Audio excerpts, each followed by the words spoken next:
à toutes et à tous les fratés, j'espère que vous allez bien. Pour cette nouvelle vidéo, on se retrouve pour la présentation complète de la quatrième étape du Critérium du Dauphiné 2025. Une étape très importante, c'est un contre-la-montre majeur, vraiment un premier grand rendez-vous pour les favoris. On pense bien sûr à Remco Evenepoel, à Tadej Pogacar ou encore à Jonas Vingegaard qui doivent répondre présent à l'issue de ces 17,4 km entre la ville de Charmes-sur-Rhône et Saint-Péret.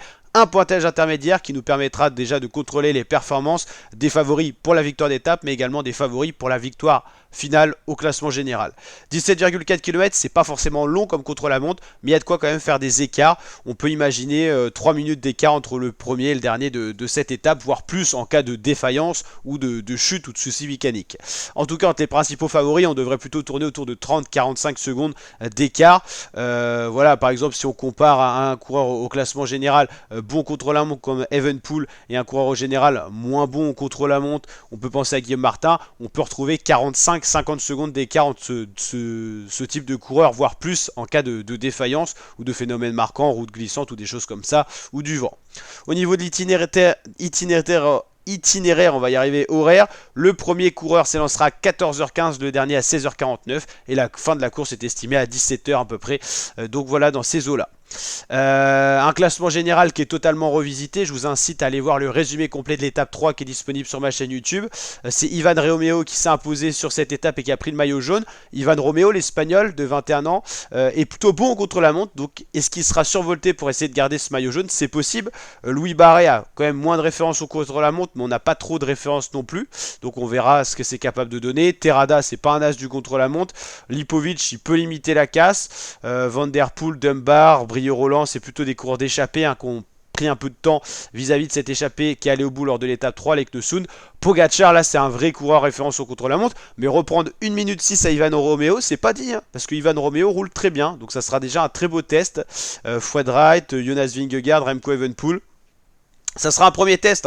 Normalement, parmi les trois fantastiques, Vingegaard, Pogacar, Evenepoel, c'est Evenepoel le plus fort au contre-la-montre, mais Evenepoel le moins fort en montagne. Donc normalement, sur l'étape 4, Evenepoel doit bien prendre 10-20 secondes à Pogacar. Et Pogacar, Vingegaard, ça se vaut, et un petit avantage quand même à Tadej Pogacar, quoi.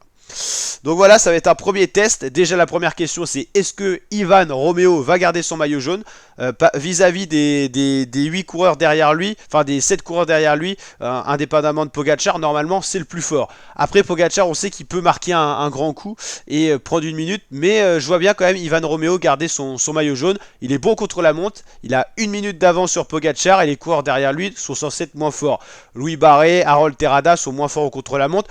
Florian Lipovic, sachant que c'est un coureur de classement général, il peut quand même bien rouler, mais 24 secondes à reprendre, c'est pas évident, surtout si Romeo, on va dire, assure son standing de bon coureur contre la montre.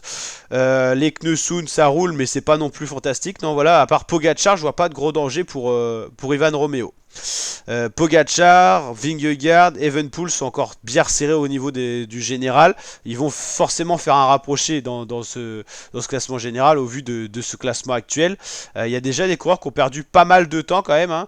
Ouais, on peut imaginer un Lenny Martinez qui va perdre pas mal de temps sur les principaux favoris à cause de ce contre-la-montre. 150 coureurs en course et c'est Domen Novak, le Slovaque de la formation UAE, qui est dernier au général.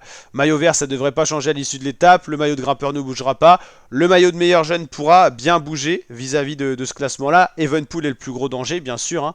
Et le classement par équipe pourrait être bien changé également. Donc voilà, étape 4, une étape cruciale. C'est la moitié du Dauphiné. C'est surtout le contre-la-montre qui va quand même dessiner la hiérarchie avant le passage en montagne. N'hésitez pas à liker la vidéo si cette présentation vous a plu, à vous abonner, partager. Je vous rappelle que c'est intégral Critérium du Dauphiné 2025 sur la chaîne YouTube. Donc n'hésitez pas à nous rejoindre en vous abonnant. C'est bien sûr gratuit. Ciao ciao les fratés.